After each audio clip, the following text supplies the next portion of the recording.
नमस्कार, मैं Amit Shukla agree world के यूट्यूब चैनल पर आप सभी का स्वागत करता हूं। जैसा कि आप जानते हैं एग्री वर्ल्ड कई प्रकार के सर्विस एग्रीकल्चर की सर्विस प्रदान करता है और इसमें सबसे पहले बता दें कि हम पल्सेस दाल दलहन की रिपोर्ट देते हैं, तेल तिलहन की रिपोर्ट भी हमारे पास है, ऑयल सीड्स, गेहूं वीट की भी सर्विस है और साथ में हम मसालों की भी सर्विस प्रदान करते हैं। और आपको बताते हुए हमें अपार खुशी होती है कि इस समय एग्री वर्ल्ड देश में एक अग्रणी संस्था है जो बाजार की जानकारी प्रदान करता है और इसमें हम मंडी के भाव से लेके अराइवल से लेके supply demand, world supply demand, import export, weather और क्रॉप सर्वे बहुत कुछ इसमें सब प्रोवाइड करते हैं और बाजार के जो प्राइस फोरकास्ट क्या हो सकते हैं उसका भी अनुमान लगाने का प्रयास करते हैं टेक्निकल और फंडामेंटल के माध्यम से। तो ये सारी जानकारी एग्री वर्ल्ड की तरफ से दी जाती है और यदि एग्री वर्ल्ड की सर्विस आप तक नहीं पहुंच रही है और आप चाहते हैं ट्रायल लेना तो नंबर दिया गया है, इन नंबर पर आप अपने नाम पता भेजकर आप व्हाट्सअप कर सकते हैं और कॉल भी कर सकते हैं और आप एक सप्ताह का ट्रायल लेकर हमारी सर्विस को देखकर और यदि आपको सर्विस अच्छी लगे तो आगे जुड़ भी सकते हैं। तो चलिए अब बात करते हैं कि जो मुख्य अभी जो हेडलाइन आजकल हो रही है कि पल्सेस को लेकर जो बवाल मचा हुआ है उस पर ही आज का ये कार्यक्रम हमने बनाया है और आप तक बताना चाहेंगे। काफी इंटरेस्टिंग आंकड़े लेकर आया हूं और उम्मीद कर रहा हूं इन आंकड़ों को देखने के बाद आपको भी काफी जानकारी मिलेगी और यदि लगे कि हमने काफी मेहनत की है इन आंकड़ों को निकाल कर आप तक पहुंचाने में और जो बाजार की वस्तु स्थिति जो अभी करंट सिचुएशन है और वो एकदम सही बताने की प्रयास किया है। तो आप हमारे इस चैनल को यूट्यूब चैनल को शेयर करें, लाइक करें, सब्सक्राइब करें ताकि हमें मोटिवेशन मिले और अधिक से अधिक अच्छे वीडियो जो ज्ञानवर्धक वीडियो हैं और मार्केट से रिलेटेड वीडियोस हैं वो आप तक पहुंचाएं। तो सबसे पहले तो मैं यहाँ पे तुअर दाल के बारे में बताऊंगा कि तुअर दाल को लेके काफी बवाल मचा कि तुअर दाल के भाव काफी बढ़ रहे हैं और इस समय मतलब इन्फ्लेशन को लेके काफी कंसर्न है। गवर्नमेंट उपभोक्ता मंत्रालय भी काफी मतलब स्टेप्स उठा रही है। स्टॉक डिटेल उन्होंने डिक्लेरेशन के लिए बोला है, साथ साथ में इंपोर्ट होर्डिंग वोडिंग ये सब सब बातें सब अलग अलग आ रही हैं। तो यहाँ पे हमने बताने का प्रयास किया कि क्या वाकई में तुअर दाल का क्या जो एक जो कॉमन पीपल के प्लेट में क्या इतनी महंगी हो गई है जो करंट रेट है और उनके मतलब प्लेट से दूर होते जा रही है। बता दें कि तुअर दाल का उपयोग काफी बड़े पैमाने पे हमारे यहाँ पे होता है इंडिया में और सबसे बड़ा इंडिया प्रोड्यूसर भी है और साथ में कंज्यूमर भी है। हम बर्मा और अफ्रीकन कंट्रीज से इंपोर्ट भी करते हैं अपनी कमी को जो उत्पादन जो हम पूरा खपत के लिए नहीं हो पाता तो उसकी पूर्ति के लिए हम इंपोर्ट वहां से करना पड़ता है। तो बता दें तुअर दाल का भाव जैसे मैंने आज 135 रुपए प्रति किलो लिया है और यदि हम उपभोक्ता मंत्रालय की वेबसाइट पे जाकर अगर आज के तुअर का दाल भाव दिल्ली का देखेंगे तो वहां पे 126-27 रुपए प्रति किलो का भाव है, लेकिन हमने 8-9 रुपए ऊपर का ही भाव लेके चला है और हम मान के चले कि एक परिवार की मासिक खपत जो हमने अपना सर्वे किया कि 5 किलो तुअर दाल प्रति माह एक परिवार को लगता है और एक परिवार में हमने लिया है 4 सदस्य और यहाँ पे बताएं कि प्रति माह जो तुअर दाल का खर्च है यदि 135 रुपए 5 किलो प्रति माह खर्चा अगर खपत होती है तो 675 रुपए प्रति माह लगभग लगभग एक परिवार का खर्चा हो रहा है। 675 रुपए, ये ध्यान देने वाली बात है कि क्या ये 675 रुपए आज की डेट में कॉमन पीपल नहीं मतलब झेल सकता है या फिर नहीं निर्वाह कर सकता है कि तुअर दाल के भाव बहुत बढ़ गए हैं। तो ये और यदि हम प्रति व्यक्ति तुअर दाल का खर्चा हम देखें प्रतिदिन का तो 5.44 रुपीज मतलब 5.5 रुपए के लगभग लगभग एक व्यक्ति का खर्चा है। और यहाँ पे आपको बता दें कि यदि उड़द दाल की बात करें तो उड़द दाल का भी जो उपभोक्ता मंत्रालय की वेबसाइट पे लगभग लगभग 125-26 के आसपास का भाव है। आज का अपडेट किया गया जो हमने उससे 10 रुपए ऊपर ही लेके चल रहे हैं कि भाई 10 रुपए और ऊपर हम रिटेल में हमारे आसपास में मिल रहा होगा। तो यदि हम उड़द दाल का खपत देखें तो एक परिवार में प्रति माह जो है 3 किलो से ज्यादा नहीं है। ये हमने अपने सर्वे जो अलग अलग जो हमने आसपास और अलग अलग केंद्रों पे बात करी और वो सर्वे के आधार पे हम बता रहे हैं। और एक बात बता दें कि उड़द दाल की खपत ज्यादातर हम साउथ इंडियन जो स्टेट्स है वहां पे ज्यादा होता है, बाकी जो सेंट्रल और नॉर्थ इंडिया और नॉर्थ ईस्ट है वहां पे इतनी बड़ी खपत नहीं है, और इसका मेजर कंजम्पशन जो है साउथ इंडिया में काफी बड़े पैमाने पर होता है। तो यदि हम उड़द दाल का भी देखें तो प्रति माह अगर 135 रुपए का प्राइस लेते हैं और 3 किलो प्रति माह का खर्चा है, एक खपत है एक फैमिली का, तो 405 रुपए प्रति माह खर्चा हो रहा है उड़द दाल पर। और प्रति व्यक्ति ले तो ये 2.5 रुपए लगभग लगभग प्रतिदिन एक व्यक्ति का खर्चा हो रहा है, प्रति मतलब पर पर्सन 2.61 रुपीज का खर्चा लगभग लगभग आ रहा है। अब ये उड़द दाल के बारे में भी हमें मतलब ये विचार करने वाले कि 405 रुपए प्रति व्यक्ति यदि खर्चा आ रहा है, तो क्या ये वाकई में मतलब कॉमन पीपल के बजट को और एकदम से गड़बड़ कर दे रहा है। और मूंग दाल पर भी बात कर लेते हैं। तो मूंग दाल का भाव 110 रुपए प्रति किलो लिया है, और उपभोक्ता मंत्रालय की वेबसाइट पे लगभग लगभग उनके भाव से हमने 8-10 रुपए अधिक ही लिया है। और आपको बता दें कि जो एक परिवार की जो मंथली कंजम्पशन है 2.5 किलो प्रति माह लगभग लगभग हम हमारा सर्वे के अनुसार है कि 2.5 किलो से ज्यादा खपत नहीं है। हो सकता है आप इससे इत्तेफाक नहीं रखते, बट ये हमारा जो सर्वे है उसके हिसाब से कुछ इसमें प्लस माइनस हो सकता है। और प्रति माह उड़द दाल का जो खर्चा सॉरी ये उड़द दाल यहाँ पे लिखा गया, बट ये मूंग दाल के बारे में बात कर रहे हैं।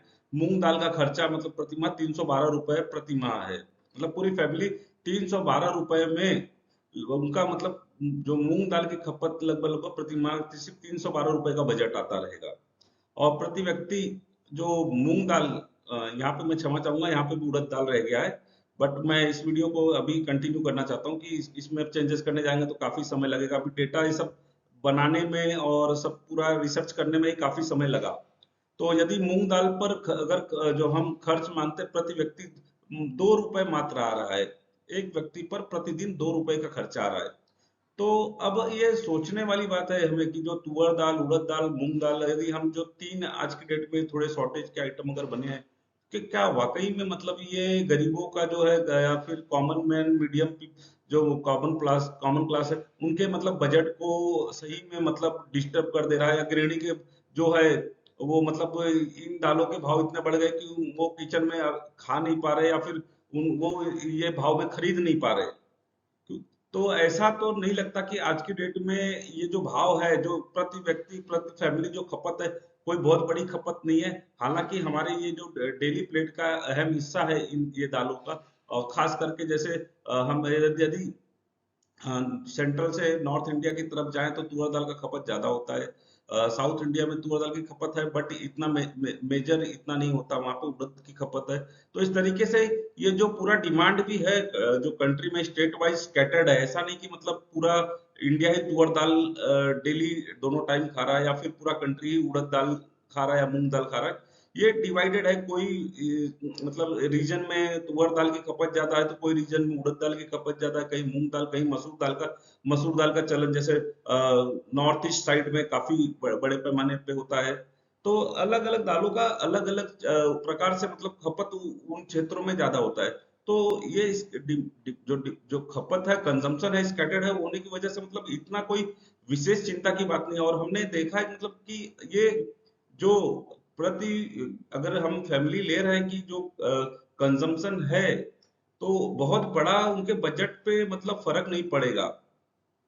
हालांकि ये मुझे लग रहा है कि आज ये जो दालों का जो मुद्दा है ये मतलब तो महंगाई को लेके इतना हो बड़ा होके ये पॉलिटिकल या फिर जो न्यूज़पेपर में आता है बढ़ा चढ़ा के जो दे रहे हैं कि भाई इतना ऐसा दालों का किचन प्लेट खराब हो गया है, गरीब के पास पहुंच से दूर हो चुकी है।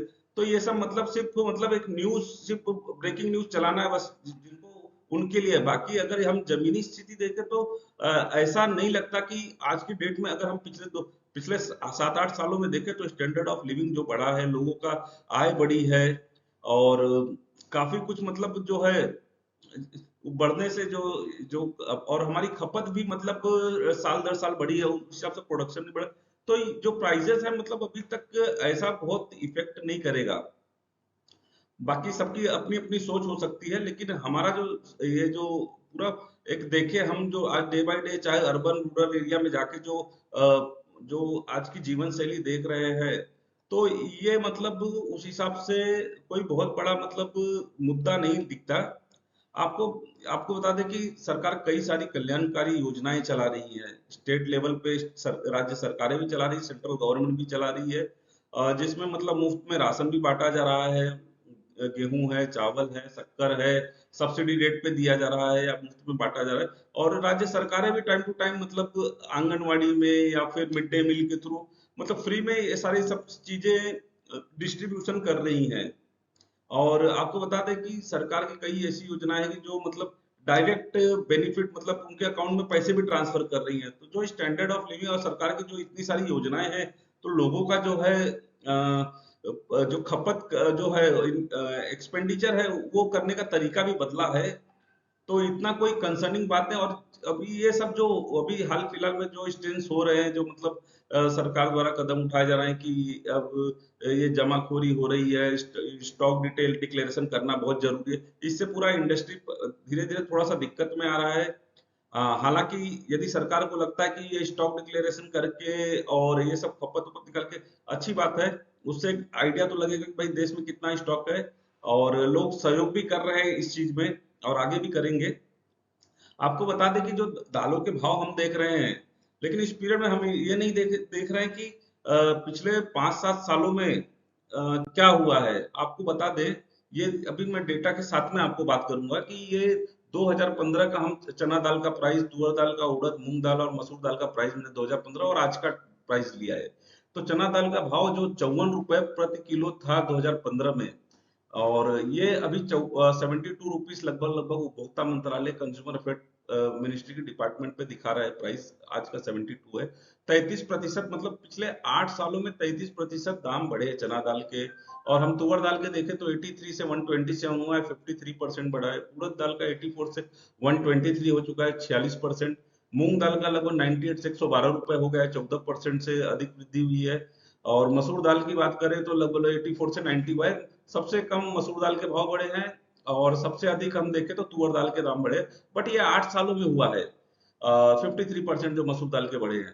तो 8 सालों में 53%। अब हमारे जैसे माननीय प्रधानमंत्री जी का ही कहना है कि जो किसानों की आय है हमें डबल करनी है। किसानों की आय अगर डबल करनी है तो उसमें किसान का प्रोडक्ट जो मार्केट में जाएगा, अगर उनका प्रोडक्ट हम ऊंचे दाम में बेच रहे हैं, चाहते हैं कि बिके, और किसान को जब उनकी लागत से अधिक उनको मूल्य मिलेगा, तो उसका जो है अल्टीमेट क्या होगा कि जो आगे के चल में जब किसान के थ्रू माल जब जाएगा, तो वहां पे भी तो रेट बढ़ेंगे ना। तो ये बाजार आज वही हो रहा है। अब हम यहाँ पे अगर नीचे देखें तो यहाँ पे एमएसपी रेट जो है, एमएसपी सरकार जो 2015-16 में चना दाल का एमएसपी 3425 था, इसमें 75 रुपए बोनस उस समय घोषित किया गया था। तो अब 5335 हो चुका है, मतलब 55% लगभग लगभग मोर देन 55% हमारी एमएसपी बढ़ चुकी है।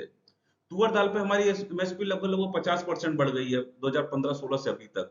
और उड़द दाल में लगभग लगभग 49% की वृद्धि हुई है। मूंग दाल में लगभग लगभग 67% की वृद्धि है। मसूर दाल की लगभग लगभग मसूर मसूर मसूर का एमएसपी लगभग लगभग 80% से अधिक वृद्धि हुआ है। ये हमने यहाँ दाल भले लिखा है, बट ये है कच्चे मालों का भाव। मतलब जो एमएसपी है ये रॉ मटेरियल के जो किसान द्वारा है उगाया जाता है उनके हैं। तो चना के, तुअर के, उड़द के, मूंग के, मसूर के अब एमएसपी भी सरकार ने इन वर्षों में काफी अच्छा बढ़ाया है। तो नेचुरली अगर ये एमएसपी हम बढ़ा रहे हैं तो हम कहीं ना कहीं मोटिवेट कर रहे हैं, मार्केट को भी एक संदेश दे रहे हैं और व्यापारी को भी ये संदेश दे रहे हैं भाई कि अगर हम एमएसपी बढ़ा रहे हैं तो आप एमएसपी के ऊपर प्राइस लीजिए। अगर मार्केट में एमएसपी के नीचे उनका माल बिक रहा है तो गवर्नमेंट सारा सारा उनका प्रोडक्ट प्रोड्यूस जो है किसानों का खरीदती नहीं, वो फिर व्यापारी खरीदता है, स्टॉकिस्ट खरीदता है, मिलर खरीदता है।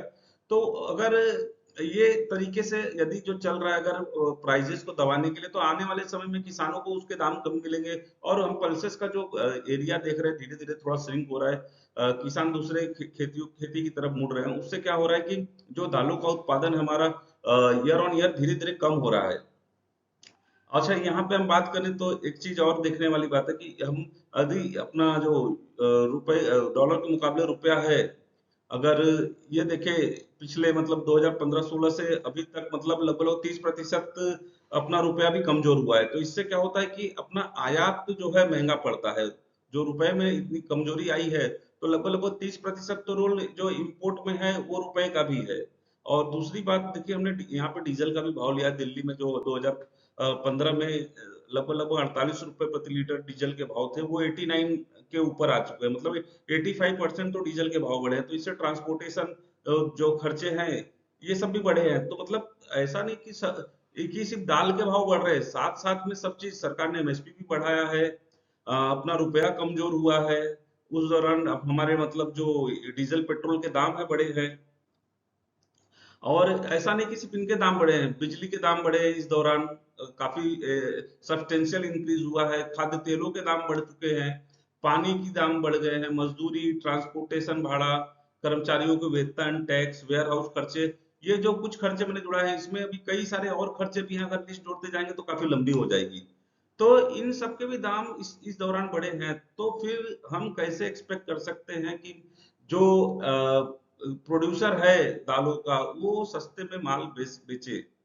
क्योंकि उसकी अगर लागत नहीं निकलेगी, या तो वो इंडस्ट्री बंद कर दे। नुकसान में काम करने के लिए तो कोई बिजनेस करता नहीं है। तो ये मतलब जो रियल सिचुएशन है, ग्राउंड रियलिटी, इसको समझना जरूरी है। मतलब हर एक सभी को समझना जरूरी है। और यहाँ तक कि सरकार को भी समझना चाहिए कि सही में क्या वाकई में ये जो प्राइजेस हैं, बहुत ज्यादा तुअर दाल है, दालों के प्राइजेस इतने बढ़ गए हैं। शॉर्ट सप्लाई है, ठीक है, इस साल प्रोडक्शन कम हुआ और शॉर्ट सप्लाई है। प्राइजेस नेचुरली जब सप्लाई डिमांड में अंतर आता है तो बढ़ता है। सरकार का, उपभोक्ता मंत्रालय का भाई जिम्मेदारी है कि वो कैसे कंज्यूमर को अफोर्डेबल प्राइस पे अवेलेबिलिटी कराए इन पल्सेस का। बट हमें ये भी देखना है कि जो इससे जुड़े जो कारोबारी है, वो भी मतलब ज्यादा उनको परेशानी का सामना नहीं करना पड़े। तो अवेलेबिलिटी कम है तो नेचुरली प्राइस ऊपर है। तो उसको हमको अवेलेबिलिटी को मतलब जो सप्लाई है उसको हमको थोड़ा ईज करना पड़ेगा कि किस तरीके से, चाहे हम इंपोर्ट के माध्यम से करें या फिर हम जो मिलर्स है या फिर वो, अगर उन आज के डेट में हम एक बात और देखें तो तुअर दाल के जो मिलर्स, उनके पास 10 से 15 दिन से अधिक का स्टॉक नहीं है। यदि 10-15 दिन बाद अगर मंडी में सप्लाई नहीं आए तो मिलें लगभग लगभग कई सारी बंद हो जाएंगी। क्योंकि कोई इस साल जो प्रोडक्शन इतना कम हुआ है, उसके बाद जो मिलर के पास एक तो इन्वेस्टमेंट बढ़ गया है। दालों के तुअर के भाव बढ़ने से इन्वेस्टमेंट बढ़ गया है, दालों पे डिमांड नहीं। और हाल फिलहाल में 2 महीने से जो चला आ रहा है गवर्नमेंट के जो मतलब जो स्टॉक डिक्लेरेशन ये सब कर रहे हैं कि आगे कार्रवाई बढ़ी, तो डर के मारे कोई काम भी नहीं कर रहे। तो आगे चल के अल्टीमेटली क्या होगा, दालों का शॉर्टेज मार्केट में दिखना चालू हो सकता है। और मेरा मानना है कि ये लगभग लगभग जून से ये सप्लाई जो शॉर्टेज है और अधिक दिखने लगेगा। तो सरकार का जो प्रयास होना चाहिए कि यदि बर्मा में, अफ्रीका में अगर तुअर पड़ा है तो वो आए। लेकिन एक बात यहाँ पे है कि बर्मा में भी जो वहां के जो आज के डॉलर के भाव आ रहे हैं, 1000 के आसपास आ रहे हैं, तो 86 के आसपास तो वो तुअर पड़ रहा है। तो वहां पे भी सस्ता नहीं मिल रहा है। हमें या बर्मीज गवर्नमेंट से निवेदन करना चाहिए कि भाई अगर वो सस्ता कुछ वहां से करके हमें दिला सके तो अच्छी बात है। बट करंट में जो सिचुएशन है वो देखें तो फिलहाल प्राइजेस को कूल करने के लिए कोई स्थिति नहीं। क्योंकि सप्लाई साइड अगर हम कहीं से आयात भी करना चाह रहे हैं तो वो सस्ते में नहीं मिल रहा है। अब एक चीज हो सकता है कि गवर्नमेंट इंपोर्ट करे और उसको सब्सिडाइज करके कम भाव पर यहाँ पर बेचे। तो एक वही तरीका फिलहाल दिख रहा है कि मतलब उससे मतलब किसी को ज्यादा परेशानी नहीं होगी, गवर्नमेंट इंपोर्ट करके अपना जो है सब्सिडाइज रेट पे तुअर बेचे और प्राइजेस को थोड़ा कंट्रोल करे। अब देखना कि बर्मा और अफ्रीका में क्या तुअर कितना स्टॉक पड़ा है, वो डिपेंड करता है कि अवेलेबिलिटी कितनी दे सकते हैं उन लोग।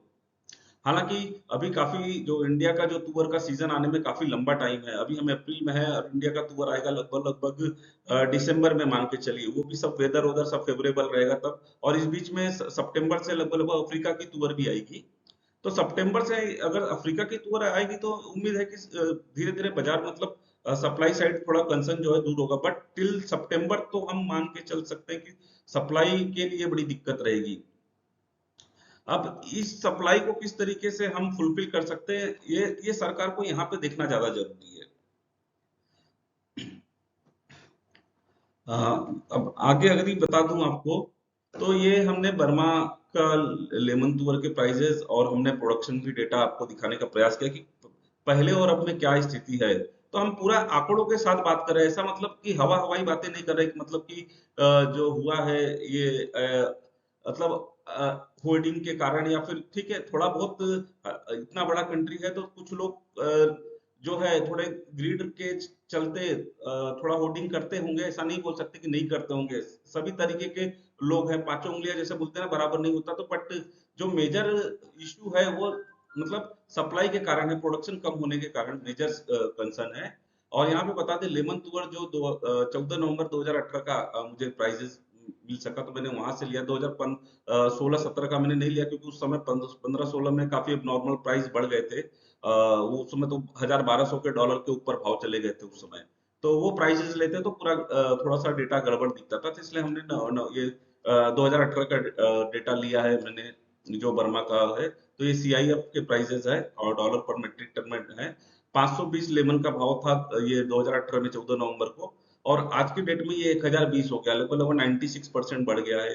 उड़द के जो डॉलर में 600 के पर मेट्रिक टन के प्राइसेस थे वो भी लगभग लगभग 1000 के आसपास इस समय है। एफएक सॉरी यहाँ पे ये गलत बता रहा है। यहाँ पे जो एफएक्यू के प्राइजेस है इस समय $900 है, ये ऊपर नीचे हो गया है। एफएक्यू के प्राइजेस 900 है और एसक्यू का प्राइस फिलहाल लगभग लगभग 1000 है। तो मतलब इनके प्राइजेस में भी काफी वृद्धि हुई है जो हम उस समय देख रहे हैं। और एक बात यहाँ पे बताना चाहूंगा कि जो इंडिया का क्रॉप है 2015 में यदि तुअर का ले तो 25.5 लाख टन हुआ था। अभी 2022-23 का जो क्रॉप का एस्टिमेट है, सेकंड एस्टिमेट है गवर्नमेंट का, वो 36.5 लाख टन के आसपास बता रहे हैं, जो 43% दिखा रहा है कि पिछले 8 वर्षों में 43% हमारा जो है प्रोडक्शन बढ़ा है।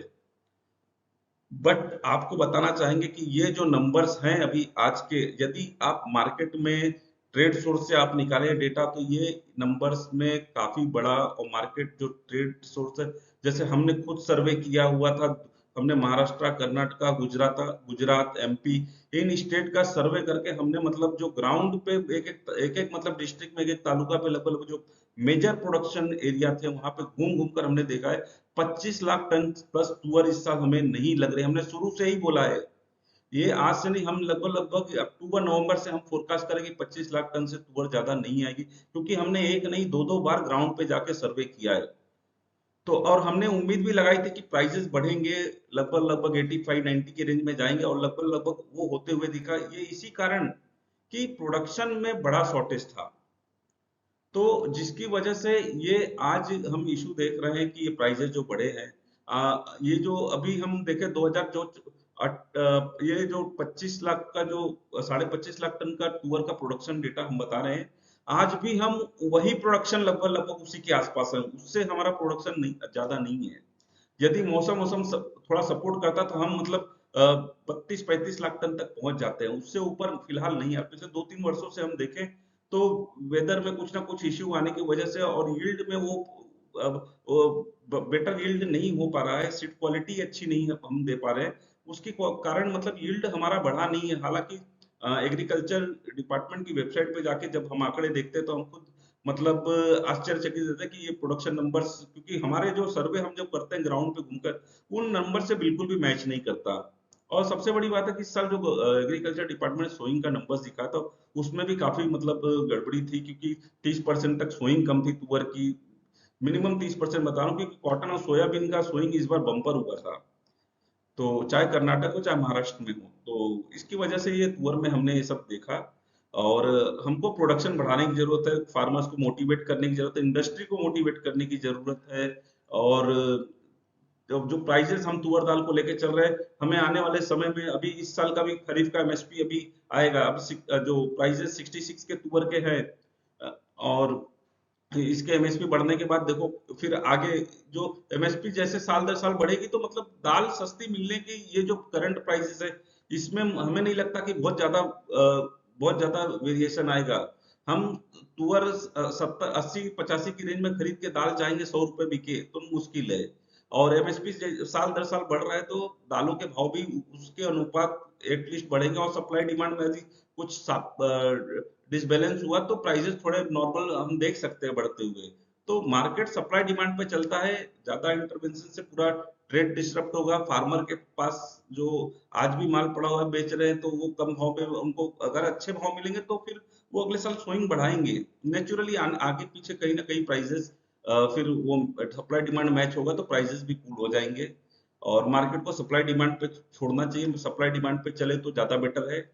और उड़द के बारे में भी बात कर लें। उड़द का देखो क्रॉप जो 2015-16 में हम बता रहे कि लगभग ये एग्रीकल्चर डिपार्टमेंट के हिसाब से 19.5 लाख टन के आसपास था। यहाँ पे हम अभी देख रहे हैं 22-23 में जो प्रोडक्शन बता रही है एग्रीकल्चर डिपार्टमेंट, लगभग 27 लाख टन है। और आप यदि ग्राउंड में जाएंगे, आप सही अगर जो रियल सिचुएशन देखेंगे तो इतना प्रोडक्शन अभी भी हम नहीं कर पा रहे हैं। पिछले 4 वर्षों से अधिक बारिश से जो हार्वेस्ट के टाइम पे बारिश हो जा रही है, उससे खरीफ जो अपना हम जो 70% 80% जो प्रोडक्शन हमारा खरीफ में होता है उड़द का, वो डैमेज होने के कारण खराब हो जा रहा है। आज हम मंडियों में चले जाएं, बड़ी से बड़ी मंडियों में चले जाएं उड़द के, चाहे एमपी में, महाराष्ट्र में, उड़द की आवक वहां पे लगभग लगभग शून्य है। यानी कि यदि प्रोडक्शन रहता तो मंडी में आवक आती, लेकिन आवक नहीं आ रही। इसका मतलब क्या है कि मतलब हम जो प्रोडक्शन नंबर दे रहे हैं वो मतलब प्रोडक्शन नंबर में गड़बड़ है। तो हमें ये डेटा चेक करने की जरूरत है, ना कि स्टॉक, एक एक जन का स्टॉक चेक करने की जरूरत है। तो यदि हम सप्लाई डिमांड, यदि हम हमारे पास प्रोडक्शन डेटा सही नहीं है तो सारा जो गवर्नमेंट जो पॉलिसी बना रही है उसको मतलब थोड़ा वो गलत डायरेक्शन में चले जा रहा है। तो हमें सबसे पहले मतलब ये देखना कि क्या प्रोडक्शन वाकई में जो एग्रीकल्चर डिपार्टमेंट की साइट पे मिल रहा है, जो वो फोरकास्ट कर रहे हैं, एस्टिमेट दे रहे हैं, वाकई उतना है? हमें नहीं लगता उतना है। एटलीस्ट तुअर और उड़द के संदर्भ में तो हम बोल सकते हैं कि नहीं है। और ये मतलब पूरा डेटा के साथ में हम बात कर रहे हैं, ना कि मतलब हवा हवाई जैसा मैंने बोला कि बात कर रहे हैं, पूरा मतलब लॉजिक के साथ में कि क्यों ऐसा हो रहा है। और आशा करते हैं इंडस्ट्री भी इस बात को समझे, और ये बात सरकार उपभोक्ता मंत्रालय तक भी समझेगी, और उस हिसाब से वो वहां पे देखिए काफी मतलब पढ़े लिखे लोग बैठे हैं जो, और उपभोक्ता मंत्रालय हो गया, चाहे फिर हमारे रोहित कुमार सिंह साहब भी एक आईएएस ऑफिसर, उनको पता है कि मतलब किस तरीके से मार्केट को कैटर करना। बट वो प्रॉब्लम, जो मेन प्रॉब्लम है वो समझ नहीं पा रहे हैं। ऐसा लग रहा है कि मतलब जो प्रोडक्शन नंबर है वो आ रहा है कि मतलब कि प्रोडक्शन मतलब है, ठीक ठाक है, थोड़ा कम है बट ठीक ठाक है। बट यहाँ पे बोलना चाहूंगा ठीक ठाक नहीं सर, प्रोडक्शन काफी कम है। आप जो मार्केट में जो रिसर्च कर रहे हैं, जो ढंग की कंपनी, आप उनसे बात करिए। जो ट्रेड है, ट्रेड से बात करिए, आप मिलर से बात करिए। प्रोडक्शन को, डेटा के नंबर को, कुछ लोग जानबूझ के डर के मारे प्रोडक्शन डेटा आप जो सरकार के नंबर है उसके अनुसार ही बता रहे कि कम बोलेंगे तो कुछ लोग बोलेंगे कि भाई ये तो कुछ भी बोल रहा है। बट फैक्ट यही है सर कि प्रोडक्शन कम है। अगर हम जितना जल्दी उसको मान के पॉलिसी उसके अनुरूप बनाएंगे तो उतना इजीली सब कुछ हो जाएगा। अदरवाइज ये डिस्टरबेंस बना रहेगा, ट्रेड भी डिस्टर्ब होगा, हैम्पर होगा। और जो मतलब सप्लाई डिमांड मैच नहीं होगा, गवर्नमेंट ये रस्साकसी में पूरा मतलब सभी तरीके के, सभी जो है मतलब फार्मर से लेके एंड कंज्यूमर तक को प्रॉब्लम बरकरार रहेगी। तो उम्मीद करते हैं कि हमने जो अपना प्रयास किया कि मतलब लॉजिकली जो डेटा के साथ है बात करने के प्रयास किया है कि क्या इशू है। और सरकार भी इस पे ध्यान देगी और एक ऐसा सलूशन लाएगी जो सभी के लिए विन विन सिचुएशन हो, फार्मर से लेकर एंड कंज्यूमर तक, ट्रेडर, डीलर, सभी सभी के लिए विन विन सिचुएशन हो। और पूरा मतलब उद्योग जो है अच्छे से काम करे, बिना डर के काम करे, बेरोक टोक काम करे। और यहाँ पे बोलना चाहूंगा, और मैं उपभोक्ता मंत्रालय को धन्यवाद भी देना चाहूंगा कि पिछले 2-3 महीने से लगातार वो बहुत ही संयम के साथ इंडस्ट्री को स्टॉक डिक्लेयर के लिए बोल रहे हैं, समय समय पे जाके उनको एजुकेट भी कर रहे हैं, ग्राउंड पे जाके मीटिंग भी ले रहे हैं। और बड़ी जो ये इतना संयम के साथ काम कर रहे हैं, ये पिछले हम कुछ समय पहले अगर 2015-16 की बात करें तो उस समय जब नॉर्मल प्राइस बढ़े थे तो रेड होना, माल जब्त होना, ये सब की नौबत आ गई थी, इस तरीके की हो रही थी। बट इस बार ऐसा अभी तक जो है सरकार की तरफ से कदम नहीं उठा गया है। और ये मतलब बहुत संयम के साथ मतलब लोगों को एजुकेट करे, ताकि लोग होर्डिंग भी नहीं करे, और सब मतलब पूरा जो है बैलेंस बना के रखे। और होपफुली इंडस्ट्री भी जैसा आश्वासन दिया है और कर रहे हैं लोग, उसको फॉलो करने की कोशिश कर रहे हैं। और उम्मीद करते हैं कि सब धीरे धीरे अच्छा होगा। अब ये मानसून इंद्रदेव अगर सब समय पे इस बार अच्छे आ जाए और अच्छी बारिश हो जाए तो अपने आप ही मतलब सेंटीमेंट थोड़ा सा जो तेजी का है वो कुछ तेजी का सेंटीमेंट पे ब्रेक लग सकता है। लेकिन सप्लाई चूंकि अभी जब सितंबर में ही अफ्रीका से बनेगी तो फिर प्राइसेस में ज्यादा कूल होने की संभावना नहीं है। बट उम्मीद करते हैं अच्छा मानसून रहे, फार्मर्स मोटिवेट हो, अधिक से अधिक तुअर उड़द मूंग सभी क्रॉप की सोइंग अच्छी करे और एक अच्छा उत्पादन, हम बम्पर रिकॉर्ड प्रोडक्शन करें। हम अपने डोमेस्टिक कंजम्पशन को छोड़ो, हम एक्सपोर्ट करें ताकि हमें को फॉरेन रेवेन्यू भी मिले। तो उम्मीद करते हैं कि ये आज का कार्यक्रम आपको अच्छा लगा होगा। यदि लगे कि हमारी मेहनत ईमानदार है और हमने सच्चे मन से काम किया है तो बस इस चैनल को लाइक करें, शेयर करें, सब्सक्राइब करें। यदि आपको कुछ पूछना है तो कमेंट करें, कुछ फीडबैक देना है इस न्यूज से रिलेटेड तो आप फीडबैक भी दे सकते हैं। Most welcome. धन्यवाद। जय हिंद, जय भारत।